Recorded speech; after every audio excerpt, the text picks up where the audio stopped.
Hello everyone, welcome in. Today we have the first game from the Timeshapers Archon Solo League run by Aurora over on the Sanctimonious Discord. This time it has Woe allowed. It's starting a round robin phase. I have got my own pod, which I will bring up here. As we can see, this is going to be a bit of a VOD review. I've already played this game. The game was against jtrussell. I've already played it, and this is going to be that match. We're going to be doing a VOD review. So I've recorded the game, we're going to watch it back, and I'm going to add my commentary to the game as we go through it. This has been a very, very fun WoW deck. It is a 74 SAS. I mean, SAS for WoW right now is super sus. So, don't think too much about it. But this is it. We've got it here. So this is the deck we've been running. Eyes, Alasran, Vamral. It is a Equidon Mars, Unfathomable, Winds of Exchange deck. It is a 74 SAS, although SAS for Winds of Exchange right now does not matter. This has been my best performing deck, Winds of Exchange deck so far. It is a bit of a crushy deck, which that means is creature control heavy rush deck.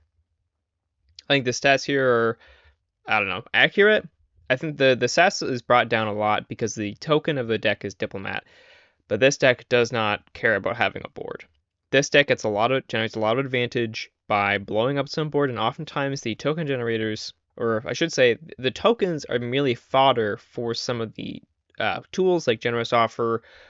It has these buggy suite, which is really important. The Shigziso buggy, Shiznyasi buggy, and scroll down a little bit, and the Shizyoku buggy, and these are brought in by the rare the Conductor Jaroya. Really cool artifacts.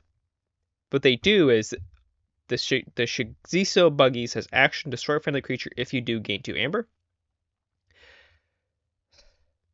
The Shiznyasi buggy says action, lose 1 amber if you do draw 3 cards. Absolutely crazy effect. If this was just a regular card, I would take this every day of the week.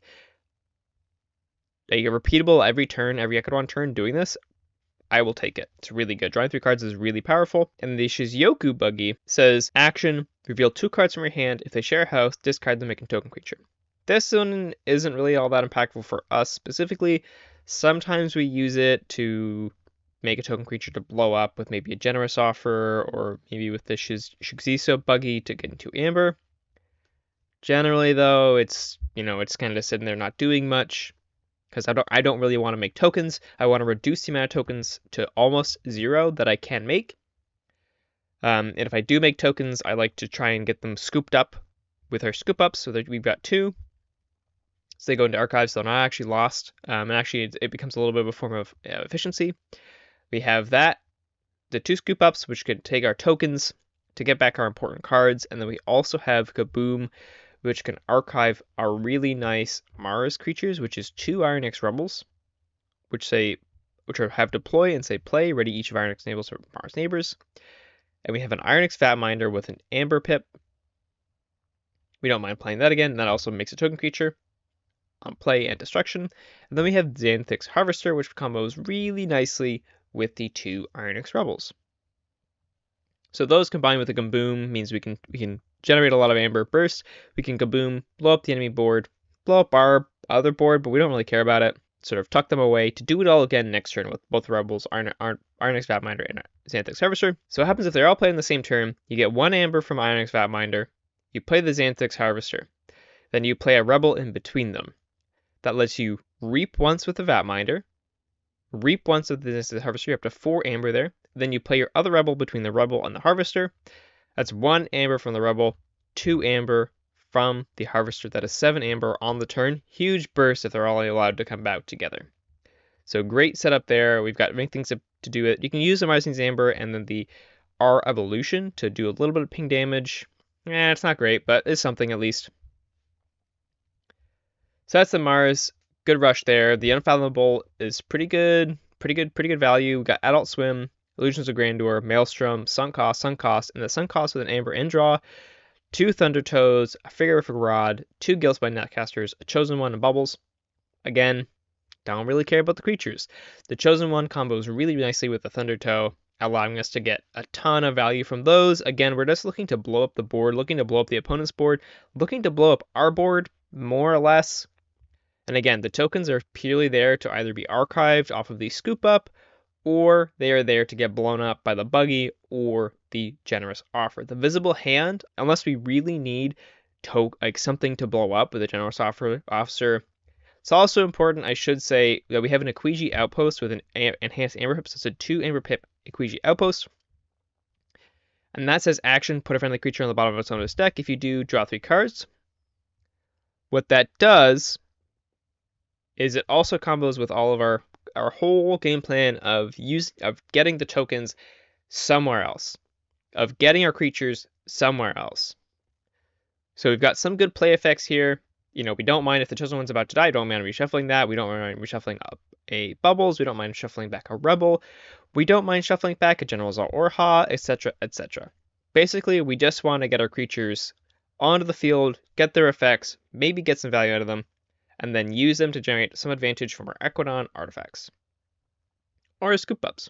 So the visible hand, again, is only there if we really need some tokens for some reason. Oftentimes it's a discard. If I don't have anything immediately, I'm just discarding it. I don't want to lose cards in this deck unless utterly necessary. So yeah, this is the deck, been doing really well. Again, probably my best performing WoW deck, and I have some pretty nice ones, so I can show you the 4 that I have uploaded to DOK right now. Those I've been purposely not uploading many, but we can see them here. We've got Octave Crop, the Zoo Master of Lies. We've got Luit the Perfectly Smart, Eyes of Lost and Vamral, and the Ghost of Savage's Machinations. I'm a really, really big fan of Eyes of Lost and Vamral. The Ghost of Savage's Machinations is a deck I bought from one of my locals for $5. I'm a huge fan of it. This Unfathomable house is absolutely crazy with the triple Fathom Reavers, double Befuddle, and some other really good cards in there. The Saurian is a pretty nice support house. I really don't mind it. I actually have to be really careful with the Spartosaur in that one. Anyway, it's not about this deck, but really cool deck. I'll do a deep dive on that one another time. And then yeah, we have our Prospector, Antiquity Stealer deck with Eden Star, Overwonder, all that nuttiness. This deck is really good. It is an E5. I don't know if it's my best deck. I think it is Eyes of Lost and Vamral, but it's still really good. And then Luit the Perfectly Smart. All 4 of these are really good. That's kind of why they're in DOK, because I've already made the analysis, or I've already made the decision that these are good decks. So I'm not going to be biased by the stats once I get them. Luit the Perfectly Smart has been all right. It's a little fragile. It either sort of wins by snowballing or whatnot. So I think Eyes Lost and Vamral is my best WoW deck so far, more or less. And that's the one I've been trying to take into the Timeshapers League for Winds of Exchange to test it out against some other tough ones. So we'll see the game here against jtrussell, and yeah, we'll just get into it. I'll get the music started and we can get going. I did have it paused, but yeah, we'll get into it.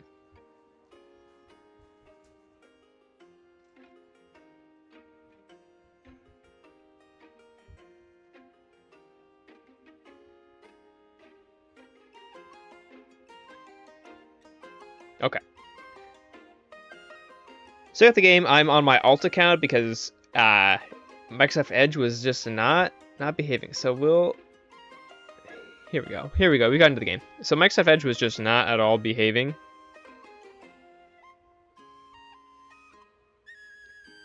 So here we are. We're picking the deck, getting that in. jtrussell's already loaded in. Very kind of them. I've actually been having a lot of problems with TCO on Microsoft Edge recently, of having huge lag. I've been having bad lag in general, but man, it's been really, really bad on that. So we're picking Eyes of Lost and Vamral. I've been doing some personal testing with it. Again, it is at a 66.67 win rate. Over how many games? I don't know. But it's been doing pretty well in my own personal testing.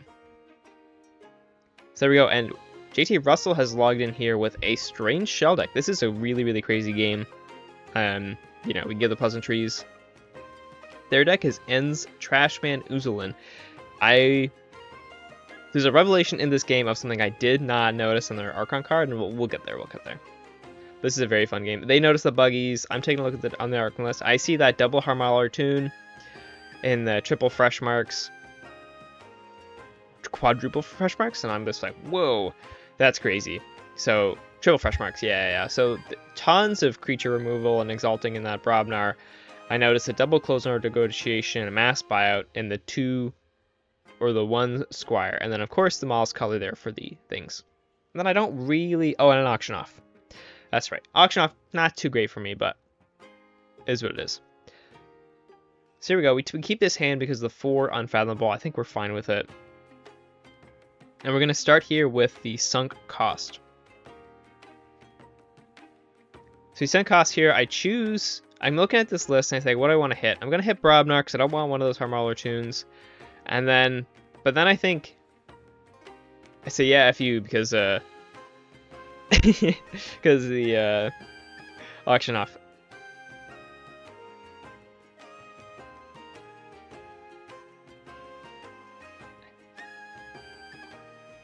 Okay, so they respond, so we hit that. So I didn't actually... Oh, pause it here. I didn't actually want to make a token here. That was not the goal.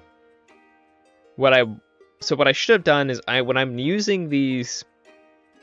when I'm using these sunk costs, it's actually really hard to not choose the house I'm trying to hit, even though what I need to be doing is trying to choose the house I don't want to hit. So if I'm right, because I'm hoping to be right, you know, I'm not getting punished. I don't know that it necessarily matters, but I don't want to make tokens. So, and sometimes I'm using them just to hit cards I think they have the most cards in hand of, too, right?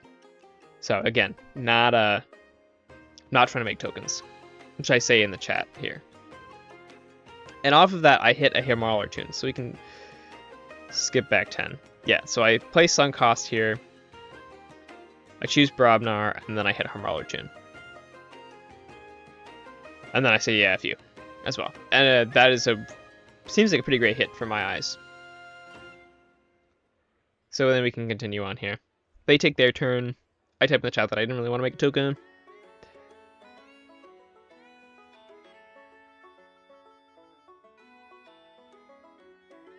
jtrussell saying that makes your turn really awkward.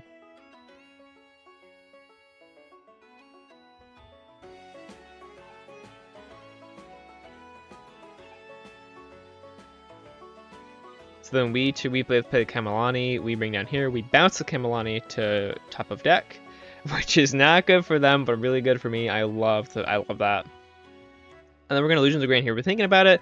I just bounced the Kamalani, so we're gonna go into Unfathomable. Because they played a one card Unfathomable turn, there's no way they have more Unfathomable cards.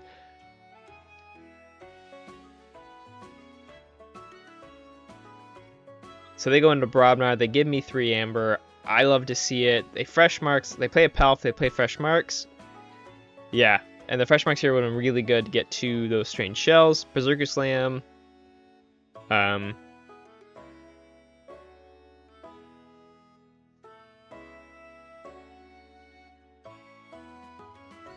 They destroy the Guildsmith Netcaster, they play Uncarded Camp for a pip, and they go to 5 Amber, so off of that start they're doing really well.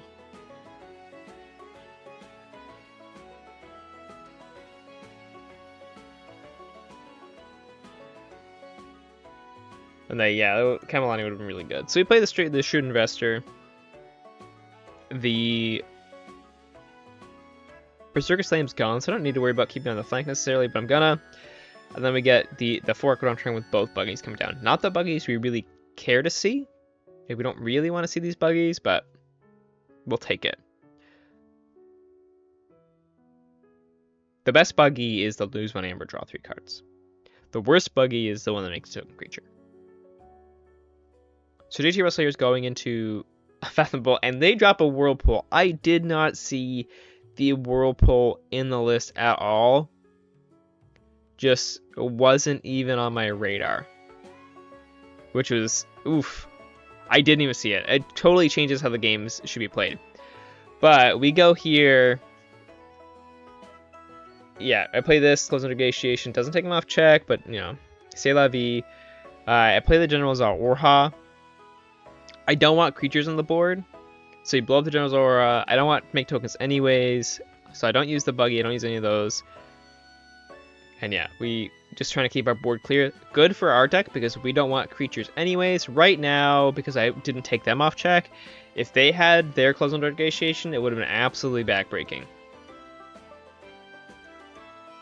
So we're really praying hard that they do not. And they said I would there, and I was sweating. I was very stressed. I thought they totally thought they were going to have it. Wasn't really bad for me. We would have gotten a really big hand, but the Amber control in a lost turn isn't very good. And with our CDN already spent, you know, like, now it's a pretty good. They have 2, so the odds of them drawing it here are all pretty good, but we're still pretty early on in the deck. We're about first third, so. But man, that would have been backbreaking. Again, it's the whole bait and switch rush, bait and switch race of like who's gonna forge first. 'Cause that's when it's most punishing. Is when you already get the benefit from the Amber, then you forge, you go down to 0, and then you get to bait and switch, or I should say close door negotiation from. At least that's what I've heard from the pre-errata bait and switch days.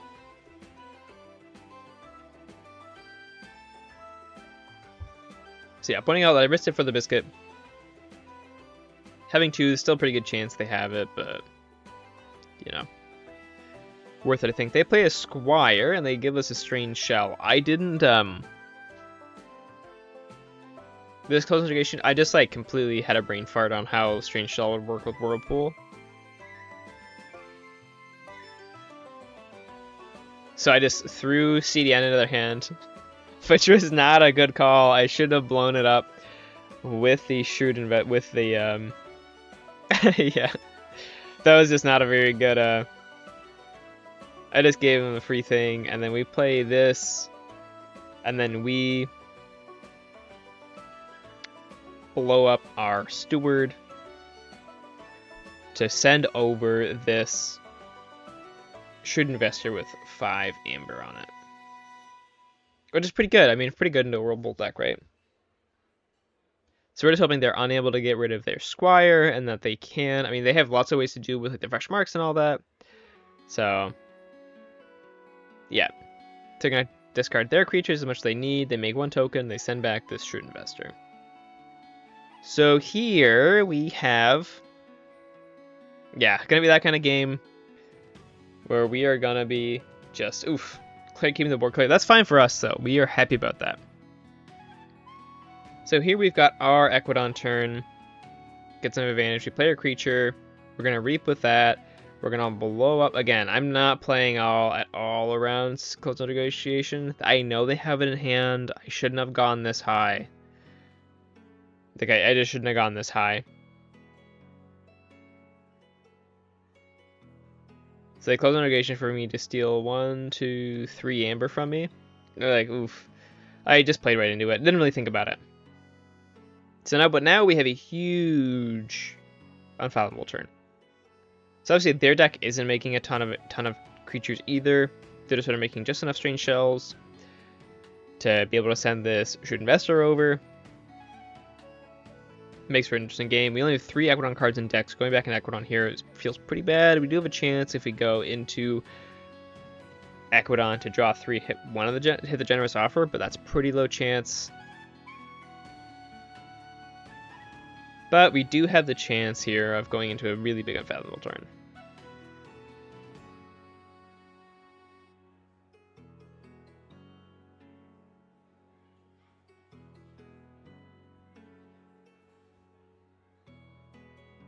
So we bounce the creatures.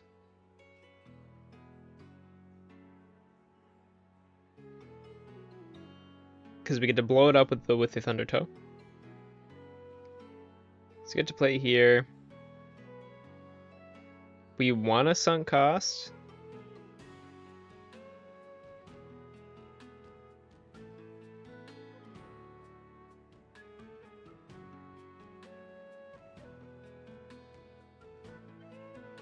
We discard our bubbles. Thinking about it though. And then we sunk cost here. We don't want to make a token.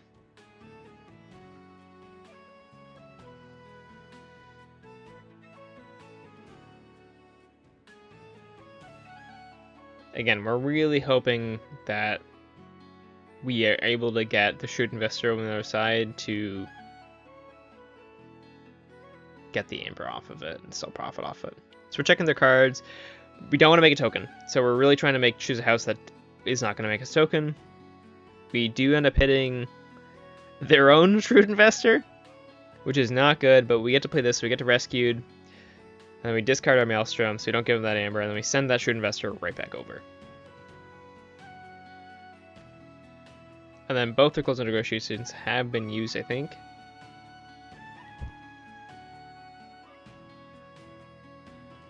I could be wrong. We'll go back and check.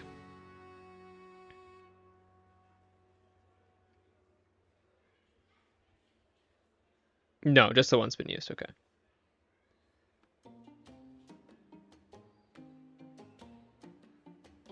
There we go. And jtrussell chooses to forge the blue key second. So red key first, blue key second. We forge the blue key first. So I go into Equidon. Obnox, like...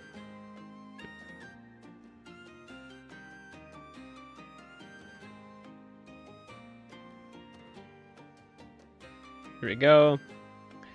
Move their card in archive. They reap the Shrewd Investor.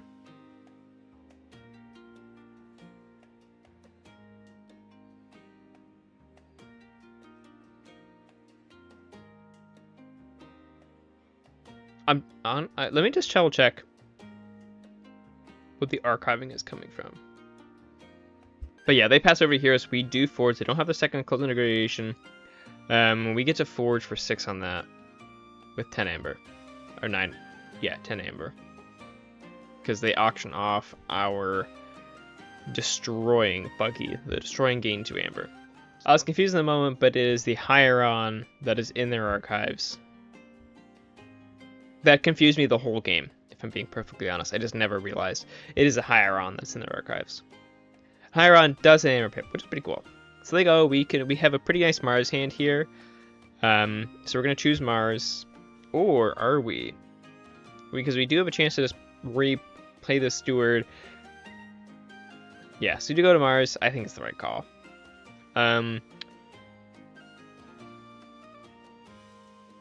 So we play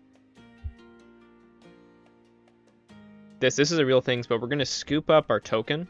That interaction that I mentioned. So we're going to scoop up whatever the card is underneath that strange shell. And then our own card. There's a Thunder under there. We play that. We play the Onyx Propagation on there. And we're going to discard our Kaboom.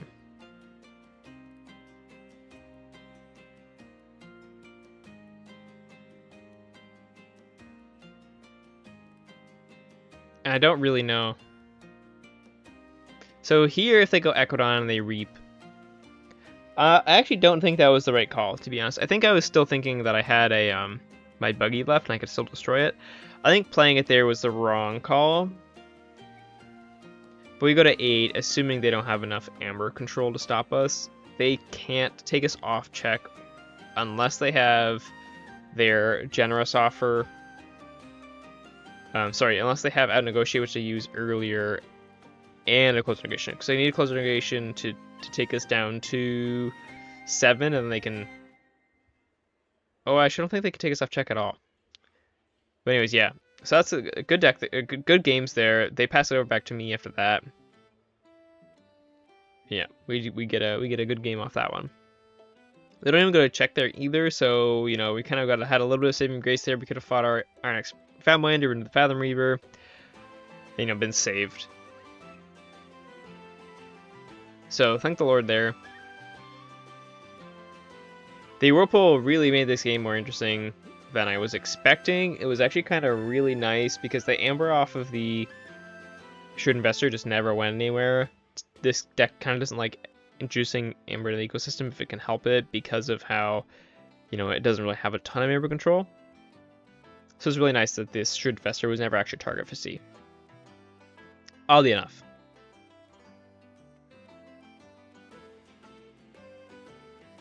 I think this is a bad matchup for JT's deck, just because this deck really doesn't care about having too much, like, it doesn't really care about how much amber, doesn't care about not having creatures. So discarding creatures of this deck is fine.